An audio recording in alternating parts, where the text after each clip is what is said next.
Bismillahirrahmanirrahim. Assalamualaikum warahmatullahi wabarakatuh. Alhamdulillah sekalian kelas 11 PK 1 sampai PK 6.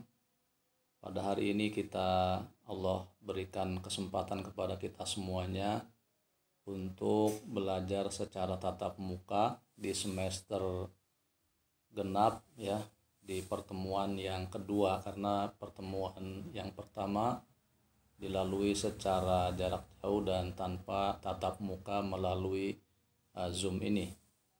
Yang kedua, materi yang kedua ini, karena pertemuan pertama adalah tentang latar belakang dan juga periodisasi dari perang salib, maka sekarang kita lanjutkan, yaitu bagaimana perang salib itu berdampak terhadap bangsa barat dan bangsa timur.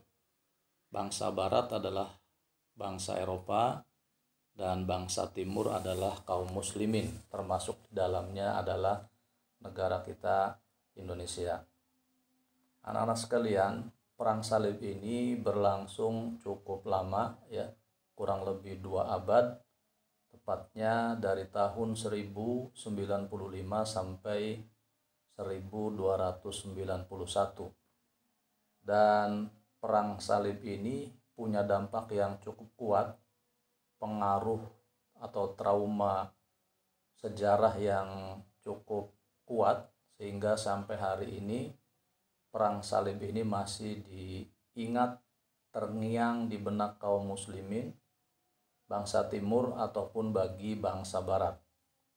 Ya, karena selain kehancuran fisik bangunan, kehancuran hasil peradaban kemanusiaan, juga meninggalkan pengaruh psikis bagi kedua bangsa ini, yaitu bangsa barat dan bangsa timur.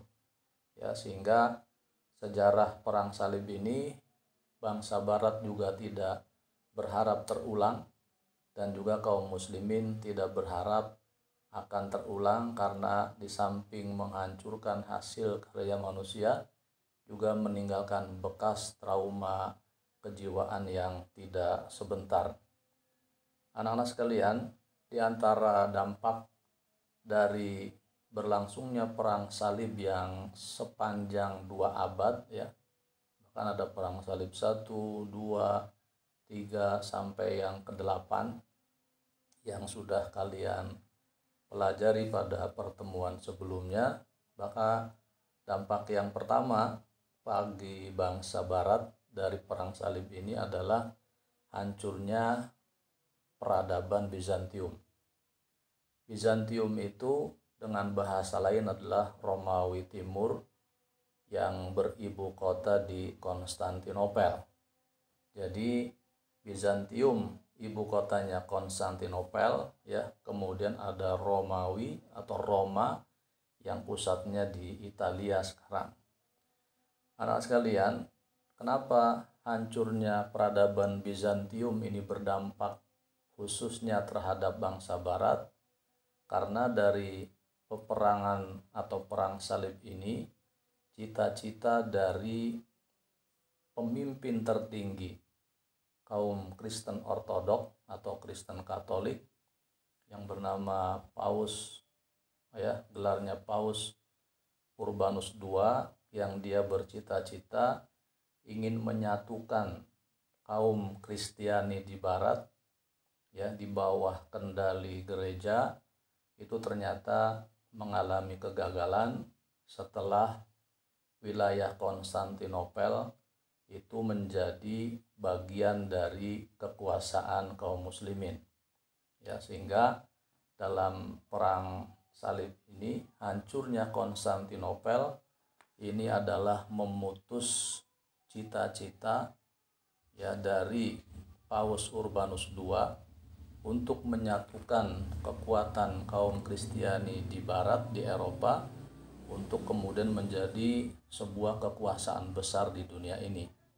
Jadi dampak dari sisi peradaban barat bagi atau dari perang salib ini adalah trauma politik yang memupuskan cita-cita Paus Urbanus II untuk menyatukan kaum Kristen Ortodoks di dunia ini. Yang kedua, anak sekalian, bahwa dampak dari perang salib juga adalah munculnya upaya memajukan peradaban barat, ya. Jadi peradaban barat ini setelah terjadi perang salib itu beberapa waktu kemudian mereka mengalami kemajuan. Mengapa setelah terjadi perang salib yang mengalami pasang surut di antara kedua belah pihak, itu bangsa barat baru menyadari ternyata mereka sudah tertinggal jauh oleh peradaban kaum muslimin. Makanya ketika kemudian ada interaksi sosial yang cukup menyakitkan, yaitu perang, ya, mereka bisa melihat secara langsung bagaimana negeri-negeri yang ditempati oleh kaum muslimin telah meninggalkan jauh dari kemajuan yang telah bangsa barat capai. Ya, hal ini yang kemudian mereka idam-idamkan agar suatu hari nanti bisa mereka kembali memajukan peradaban Romawi dan Yunaninya yang telah mereka katakan telah ditumbuh kembangkan oleh kaum muslimin.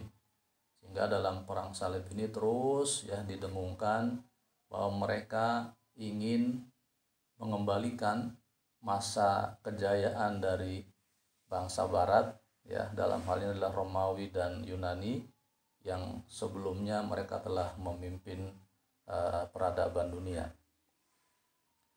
Yang ketiga sekalian, bahwa dampak dari perang salib ini khususnya bagi kaum muslimin itu disadari atau tidak, bagi kaum muslimin atau bangsa timur ini telah tertinggal. Indikasinya di barat telah muncul kesadaran mereka untuk bangkit, sedangkan di negeri-negeri timur mengalami kemunduran, ya, mengalami kejumudan, mereka tidak sanggup bersaing dengan bangsa barat, ditambah upaya memecah belah yang dilakukan oleh bangsa barat, terlebih ada masa Renaissance, ya. Masa Renaissance ini, ya, puncaknya adalah pada abad ke-15 dan abad ke-16, di mana bangsa barat ingin mengembalikan kejayaan masa lalu mereka untuk diterapkan saat itu. Ya, jadi masa Renaissance ini adalah upaya bangsa barat mengembalikan dengan berbagai upayanya masa-masa kejayaan mereka dulu, ya, yang terjadi pada abad ke-15 dan abad ke-16 Masehi. Sehingga saat itu bangsa barat mengambil beberapa literatur, ya, buku-buku penting, keilmuan, seni dan lain sebagainya untuk dikembangkan di kalangan mereka.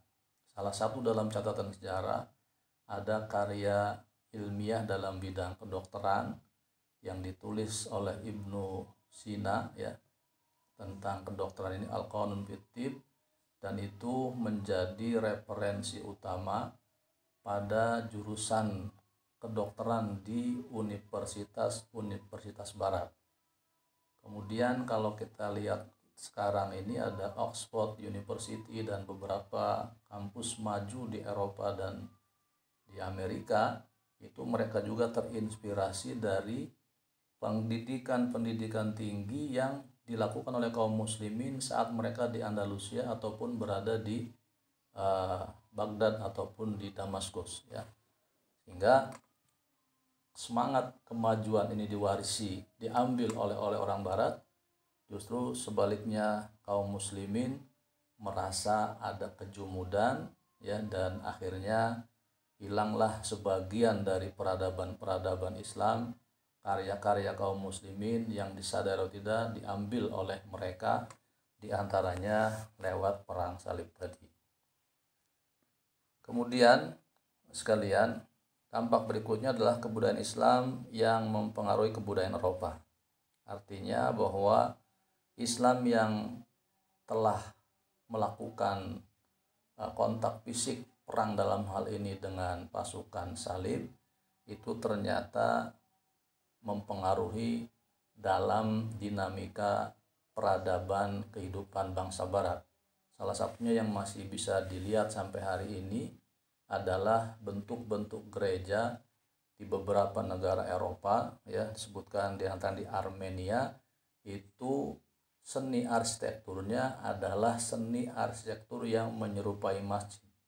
Jadi ada menara, ya, kemudian ada kubah-kubah yang dibangun sebagai ruangan hampa udara di atas bangunan itu. Nah, ini ternyata inspirasinya adalah dari seni arsitektur yang dipelopori oleh kaum muslimin, khususnya oleh bangsa Turki Saljuk atau Bani Saljuk, ya. Jadi peradaban Islam, kebudayaan Islam sedikit banyaknya ini mempengaruhi peradaban dan kebudayaan bangsa Barat.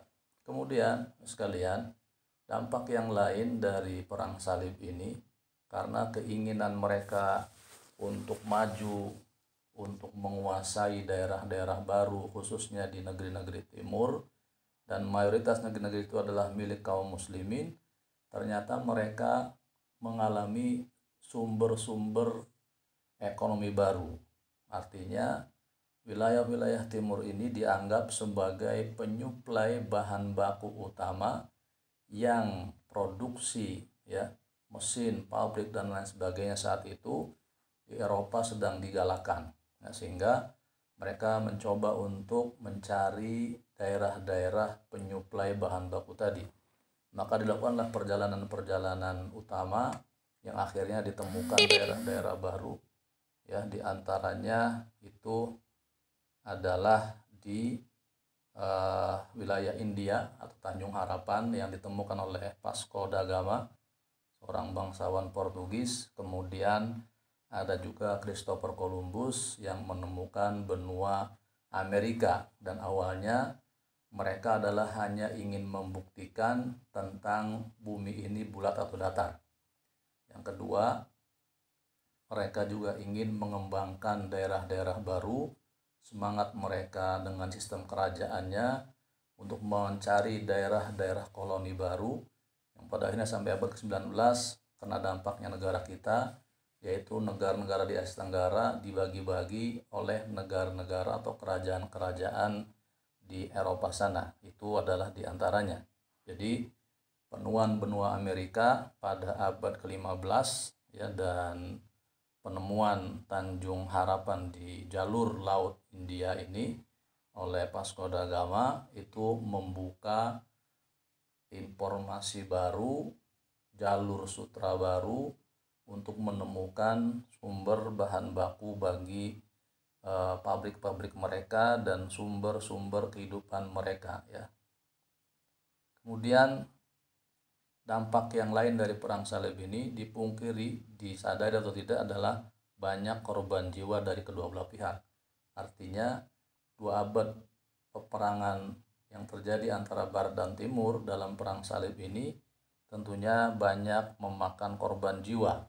Ya, tidak bisa disebutkan berapa jumlahnya. Yang pasti pasang surut dari perang salib ini ada trauma sejarah sampai hari ini, sehingga bangsa Barat sangat hati-hati ketika akan menyampaikan apalagi dengan istilah perang salib di era modern ini. Selanjutnya sekalian, dampak yang lainnya adalah terputusnya jalur perdagangan Eropa dan Timur Tengah. Artinya perdagangan zaman itu yang sangat modern adalah ditempuh melalui jalur laut.